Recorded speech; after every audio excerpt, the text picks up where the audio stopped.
Hi guys, hi everybody on Facebook. We're now at the Taggart Homes residential marketing suite, one of our title sponsors for 2017 season. There's Joe Barr having a look about. Joe, how you doing? Fine, thank you. Fine. What are we doing tonight?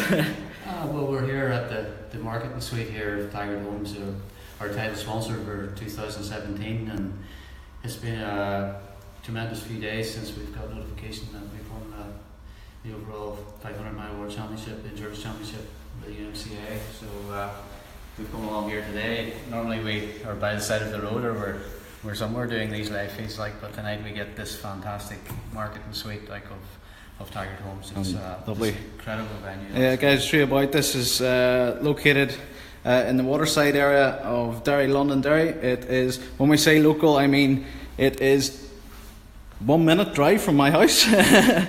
So guys, if you ever want, come check it out. Check out these lovely floor tiles as well. Oh yeah. So we'll get a wee chat about the season, Joe. Yeah. And what's coming next really in 2018. So let's get comfy. Joe, firstly, I suppose from everybody on Facebook, your team, people here at Taggart, congratulations, world champion in the 500 mile category. You must be happy. Oh no, it's been an incredible few days. I never imagined that at the start of this year that we would actually end up sitting here today saying that the team and myself are world champions. It's just been that big of a roller coaster year. It's been a very difficult year. We've been doing this since 2009 now, and this sport is a hard sport, and it's very difficult to, serve your apprenticeship, for want of a better word. Yeah. And we've had, as a team, we've had many ups and we've had many downs. We've won quite a number of World Cup races around the world. We've taken a few big dents as well. We've had a few DNFs, and we had to regroup and go back and make up a new plan again. But this by far is one of those years where it's a season where it just all became like a perfect storm, in that I had fantastic condition this year, and I think that the whole nutrition plan that Jill and the team has been working on over the last 2 years has really come to fruition this year.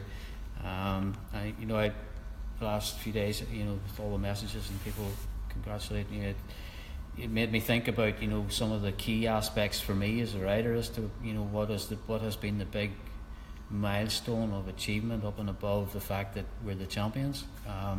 And that was it came actually in the last event that we did there in November, whereby I remember back in 2009 I couldn't even imagine riding the bike non-stop for 50 hours. It was just something I couldn't even comprehend really. And when I went to race across America in 2012, and I seen the top guys in the world, and I seen how far they were in front of me, even in 1,000 mile. It took me a long time to comprehend how I could close that gap. And at the end of this year, November, I always looked at the end of Race Across America to look at the average speeds, and the distance that the guys were covering before they were getting off and stuff. And we've got to the 50-hour marker, 80-hour marker with no stops now, and our average speed is up in and around 15.3, 15.4, and to me that's spot on ram pace. So for me personally as a rider, that's a big milestone to be able to achieve, and that's down to the feeling, and that's down to the way the team is gelled together, and all the way that we navigate, and how we actually power down in the night time, and we deal with the obstacle of sleep deprivation and stuff like that. All of that stuff is key pieces as to why we've managed to put this package together, and the perfect storm has just come this year. So you've done RAM, you've done 3,000 miles, 1,000 miles in Texas, and we've done a couple of 500 milers. How could this be your best season? Well, I think that you need to dial the clock back to 2015 really, whenever I decided in 2015 that after having come from RAM in 2014, and I realised that there was still this huge gap to the front end of the world, that I had to start focusing on where my obstacles were, and I also realised that I needed to change my mindset around how I dealt with those obstacles. And the key one for me was the sleep deprivation in the night time, because I had found myself that I was stopped too much and I was off the bike, so the average speed was dropping. So 2015 I put a big focus on nothing more than trying to stay on the bike for 50 hours. And we achieved that actually on this record that we've just done this year when we did it in 2015. And I done the 700 whatever it was 50 miles in 49 hours. So that was a significant thing. And then we went on to Texas at the end of that year, which was the big 1,000 mile in Nocum, and we went 80 hours. 80 hours no sleep, Joe. Yeah, I know, it was a bit crazy. But the thing about it is that was one aspect of it. In 2015, we had managed to go the distance without stopping and saving time. 2015 was a big year for me. It was a lot of racing, and my body took a fair impact, and it needed to recover if I wanted to move forward. So it wasn't actually it was strategic is probably the best way to put it. I took a down year in 2016, and I came back in purposeful in 2017 to say to myself that I needed to now focus on the speed, and we set off and we focused on 500 races this year as opposed to 1,000 plus. Tell me about those races. What did we do this year? Well, obviously we went at the very beginning of the year. We went to the race across Italy to start the season. I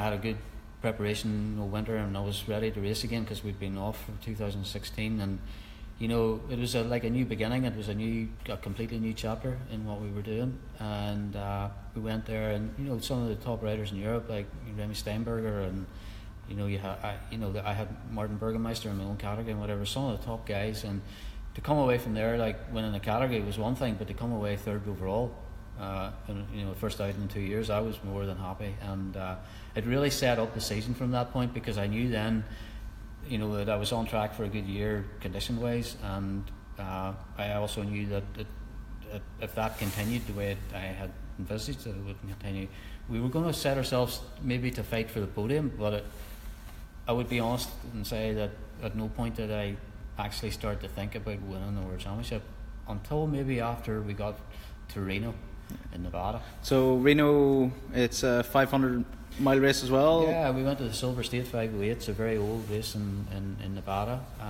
It used to be in Death Valley, and they've shifted it now into the desert, and we went there, and I took the race on right from the start, and again the same thing. I won the category, but I was second overall, and I was beaten by a lovely young guy from California called Charles Bell, and he was the best rider for sure on the day. But the second place again really moved me up in the world rankings, and that left us coming back thinking, oh, maybe we can do this, maybe we can pull it off. And the way the rules have been rechanged this year, we can insert a world record attempt into it, individuals record attempt, and we managed to slot that in November, as you know. And wasn't the first time this year though we did the record attempt, was it? No, we didn't actually.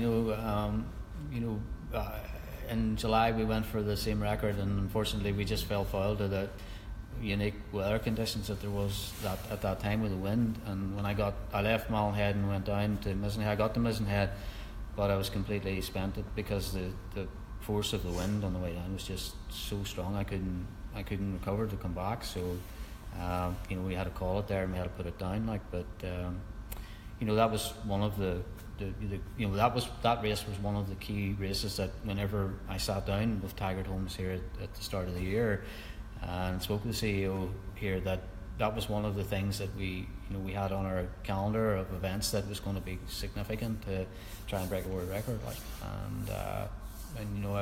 I was happy to go back to it. I wasn't so happy about the time of year. No, November, cold, dark nights. I wasn't so happy about that, but I'd ran out of time, and it was either one of those ones where you either take it on or you don't take it on. And we took it on because we knew that if we could manage to succeed in it, that where I'm sitting today was going to be a big. We knew that it wasn't so much impossible; it was just going to be very, very difficult. Yeah, and that proved, that we've already looked at the video of that, and at the end of the day, I had my moment in that race for sure, and but at the end of the day, the team rallied around where we were and got us back on track, and we ended up breaking the record, and subsequently, and we also broke a record that was then ratified, and we got the accreditation for it. So once we had the accreditation, we were in the game for the mileage and the time. So Yeah, it worked out pretty good. So not only did you break a world record, you became the world champion. You only found out, was it yesterday? Yeah, we just got the official news yesterday morning.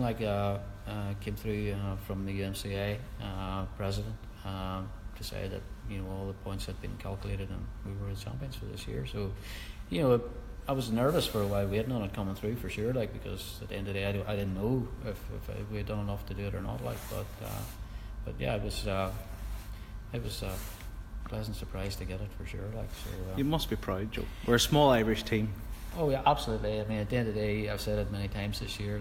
We're a small team from a small island, and we've over the last number of years we've been taken on to race with the best guys in the world, or the best that we can afford to try and go and do. And that's really what dials us back to why we're here tonight. Because without our title sponsor, without Taggart Homes, this season wouldn't have been possible to do. And I think for me personally and the team, to make it possible even for us, it's one thing just sending you out there, but to send the team out there for our great experiences. Absolutely. I mean, at the end of the day, we have a very accomplished team now. We have a very experienced team, and we've proven it time and time and time again.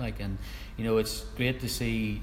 I got a lot of enjoyment this year out of a local, what we would call a local company for ourselves here in Northern Ireland, actually getting behind a community, behind a community team, and sponsored on a global stage is not the easiest thing to do. And this is an industry that's trying to recover and trying to come back to the greatness that it was. So it's very courageous. I believe it's very courageous, of Taggart Homes to be able to step up, but at this part of the regeneration again, and it's true. I think it sits very well with us in endurance, that they've endured through the downtimes of the construction industry, and here they are coming back as strong as ever. So I think it's a great accreditation. It's a parallel story. It's a parallel story for sure. The CEO here has been a personal friend of mine for many years. And he's always supported me and the team, whenever it was possible. So I feel very proud to be able to come back this year, sit here tonight, in a lovely venue, in this building, and say looks better in your front living room anyway. Absolutely, and say thank you very much, because we could not have done this without Taggart Homes. It is just that simple. We also have other sponsors. I have long-standing sponsors in our company from BRL in San Diego in California, who's been with me since 2012, and I haven't even actually had a chance to talk to Bob yet. It's just been so crazy. So effectively, I feel very proud for them as well, because when we were getting the knocks, they were still standing. I've got another local company here in MIM Installation, which is another company who supported us all through from the beginning as well. And obviously the Northern Ireland Clothing Company, Powerhouse Clothing, who's always supplied our clothing. So they're our long-standing sponsors. There's been many that's come and gone, and they've all contributed as well. It's not like we ride for prize money. We have to just get to the start line and just balls to the wall, so to speak. At the end of the day, it's one of the most clinical pieces of, in my opinion, in cycling that I've ever been involved in, and I've been involved in pretty much every dimension of the sport over the years, as people know. But this dimension of the sport for me it's just been the most enjoyable for sure. It has actually taught me more in the last 9 years than any other dimension of the sport has taught me, and it taught me a lot. What would you say has been your biggest lesson in the last 9 years? I would say, I think that there's probably 2 or 3 things, but the main one probably is I listen a lot more now to the integration of what the team is. So we have a collaboration within the team now that's not a domination, and it's not a we all operate on an equal par in the team. So I find that the way we function, especially when the times are tough out on the road, when we're trying to really have to fight, that collaboration really comes into its own. So it's I stand by the camaraderie is probably a good word to put in it, that's in the team now, and even when it's tough times, we don't flap that much anymore. We see the way through it, and I think it's a lot to do with the experience that we've gained over the years as well. We don't try to power through things now, we power down a little bit, because at the end of the day, the art of endurance is continual motion. So effectively, if we can't create connectional motion, then we're not actually achieving what we're trying to do. So I have a big thank you to say to the team for sure. Like, because without all of them, I wouldn't be sitting here, and we wouldn't be sitting here. It's just as simple as that. I suppose the team, well, speak on behalf of the team to thank you for cycling. You know, obviously we have to look at your bum for thousands and thousands of miles, but you know, to inspire us as well to want to literally follow you down that road. Absolutely. You know? I think too that one of the great things that has come out of this year, for me especially, you know, it's pretty common knowledge now, we're running the endurance workshops, like, for people who want to learn how to do this and how to get into this end of the sport, and to be able to actually set up the workshops in such a way that not alone are we going racing and we have the sponsors, whatever, but the sponsors like Taggart Homes are now part of a legacy that we're creating. You know, they're part of the legacy of, in this particular season when we were world champions and they were the sponsors, we created the workshops for beginners and whatever, and we've now moved on in 2018. You know, we're going to have 2 fantastic events. Yeah, let's talk about them. The 2018 season. Joe, I cannot wait. Our own races. Yeah. Joe Barr creations. Yeah, we've come to the point, and we always talked about if we could ever get to where we are today, that it would be important for everyone that, you know, we can try and create races. And I believe races will have a legacy. The races, I hope, will be here long after I'm gone, and you know, and there'll be other riders riding them. And again, I bring that back to the people who have sponsored us this year. They will forever be recognised with that legacy of being part of the unit or part of the process that created that going forward for this community, because these races are based in this community. And who can ride these races, Joe? Well, we've created 2 races. We've created a 200-mile race and a 500-mile race. And the 500-mile race is sort of in recognition of this year, where we were part of the 500 championship, and it's a legacy towards that. And a big thank you to everyone that we have. Now we've actually secured it now to be a round of the World 500-mile Championship as well. So, you know, so we're talking points here? We're talking points here. We're talking actual counting event in the World Championship. And to bring a World Championship round of any sport to our community here, again, that's part of this legacy that this group of people, let it be sponsors, riders, whatever, has created. And the 200-mile event is going to be, you know, primarily for the beginners, the people who have been cycling or who haven't been cycling and want to try what this aspect of the sport is. Hence we run the workshops. We try to educate them in the workshops and try to help them and gear them up so that when they go, that they don't fall foul of just lack of knowledge, and hopefully we can get them through, and we can get them to the 500 down the line if they want to try and do that. Maybe 200 is where they're going to stop. I don't know. Talk me briefly, roughly through the route. Joe, you've cycled this country end to end, up and down, left and right, all round. Why have you chosen the route that you've chosen? Well, we designed it. I mean, I obviously have a lot of road knowledge of the province and the country and in general. The first thing that I try to do is, when we looked at the 500, I try to have a course that had reference to every member of the team. As our team is all over Northern Ireland, everywhere, and so effectively the route actually follows through where a team member lives to start off with. But I try to put in significant points then that had reference to me on a personal level, and points that was relevant, like for the community here, which is, you know, the likes of the Causeway Coast and Giants Causeway and stuff like that, the lakes in Fermanagh as well, and beautiful mountains of Mourne, and you know, it goes to Tor Head. You know, originally coming from Donegal, I had to take in a little bit of Donegal as well, and we have a little bit of that in there, and I'm very proud to say that both the 200 and the 500, we are going through my home village in Donegal. You must be proud. Yeah, for sure. The the beauty about this race is that it's accessible by everyone. Absolutely. As well, and not even just people here in Ireland. We're talking England, Scotland, Wales, Europe. I mean, you know, we've only gone live really with the races, and I mean, the influx of people so far.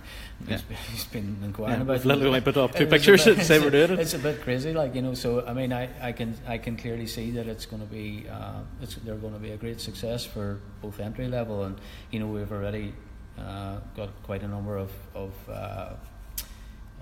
people at the higher level coming to the 500 who want to come and support it, and I know that there's a lot of them that are fellow racers of mine and whatever, but it's going to be great for the 500 event as well, especially in its first year. I mean, my vision for it is to become a RAM qualifier for sure. That's my vision for it. And I mean, we already have a RAM qualifier here in Race Around Ireland, which is a fantastic race in its own right. However, it's at the higher echelon, and this, we will become the feeder for that higher echelon. And for Ireland now to have 2 world qualifying events in two different championships and a feeder into that, all of UMCA, I think it's a fantastic step forward for the country, and I'm very proud that we've been able to create that stepping stone that has allowed that to happen. And again, all the people who have sponsored us have along the way contributed to us being here today to be able to do that. So it's a great community story, I believe. So you're going to be the race organizer then or are you going to race? What's going to happen, Joe? For this one, I'm going to sit this one out. No, I don't believe you. No, I'm going to sit this one out. And the team's going to run the race. And I'll do my bit within that, whatever that is, whatever I'm asked to do. We're obviously going to be racing in 2018 ourselves, as well. So we've that to think about. But we'll come back in 2018 and talk about what we're going to do then. At the end of the day, I've no doubt it's going to be another impressive year. What's required of a rider to do this race? Also, we have the legal requirements, the UMC rules that we need a rider and at least 2 crew. Yes. What other requirements are you looking for from riders? At the beginners level, we would encourage people, to if they want to come to the endurance workshop, certainly come along and we can educate you how to do that. But the entry, it's a basic entry level, that you need the support of at least 2 crew in a car. These are supported races. There is this criteria that the cars have to be prepared to and whatever. But whenever the registration goes live on the 22nd of January, all that information will be available. Yeah, we will on our help. website. We'll help you we want you guys to race. We'll help you through every step of the way. And I think it's important to say as well, the registration process for the races is actually going to be very user friendly, because sometimes in some of these races around the world, the paperwork end of it becomes difficult for people who are not used to that and not understanding it. The emphasis I would have on it, this will be under World UMCA rules, and there are generic set of rules, and everyone knows what that is. So we will furnish you with all of those. We will furnish you with the how-tos. How-tos. I don't know if we'll get to the videos, but we'll give you the how-tos as to where and we're going to make it very simple for people to get in and try this. And it's going to be run in such a manner that they may get to dip their toes into the night time or not. But certainly for the 500s, it'll be, because it's a championship round, no doubt the front end of that will go start to finish, no stop. And there'll be people who have already raced in Ireland, or maybe done the ultra race that Race Around Ireland run or whatever, who want to try this as a preparation race for the rest of the year. So we'll see what way it all pans out that way, but the interest so far has been overwhelming. That's probably the best way to put it. So if that becomes a success, we've created another legacy, and I see us now morphing into a lot more than just a race team. We're now educating people, and we're looking to promote races, to promote the sport and get people into that, and I think that can only be a good thing, and as I say, it's just a great accreditation to the community here. What are the actual races called? How do we sign up? When do we sign up? At this point in time, we've just put it out there, the dates that they're allocated by the World Governing Body. So the dates is going to be 28th and 29th of April is the races.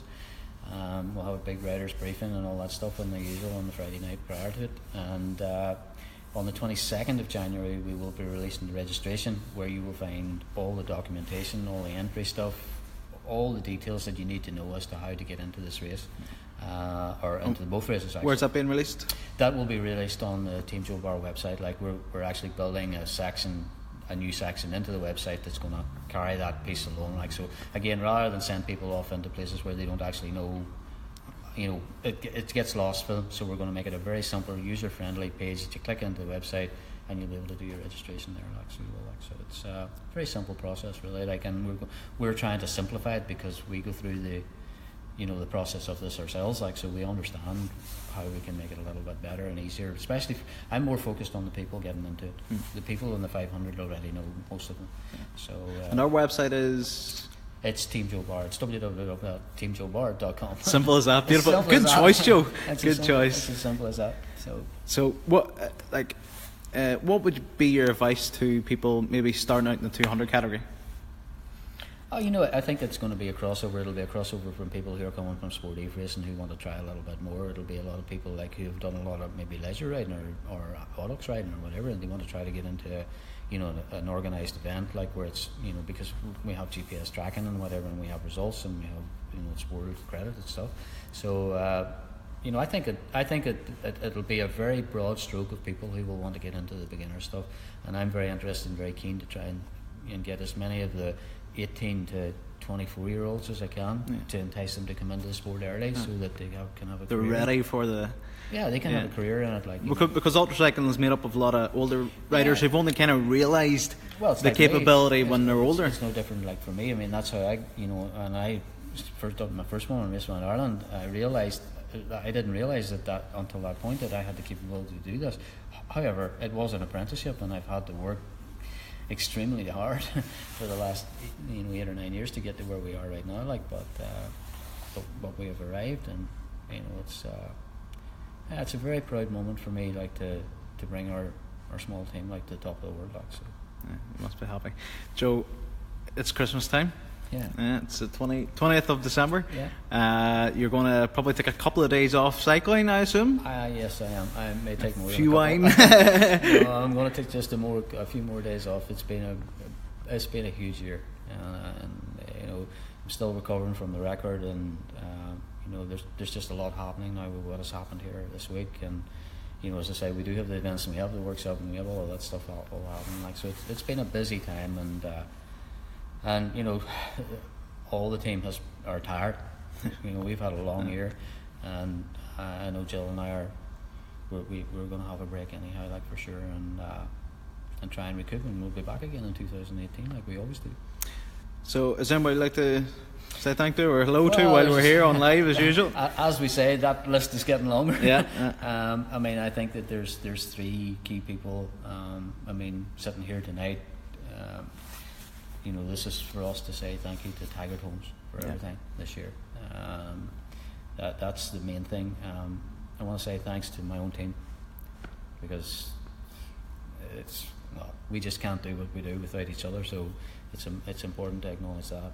And I think the last thing is the people that I would like to say a big thank to is the audience that has followed us, because it's been fantastic, hasn't it? It's been incredible this year, and every year it's just been getting bigger and bigger and bigger, and no longer do people follow us in the daytime. People follow us in the daytime and the nighttime.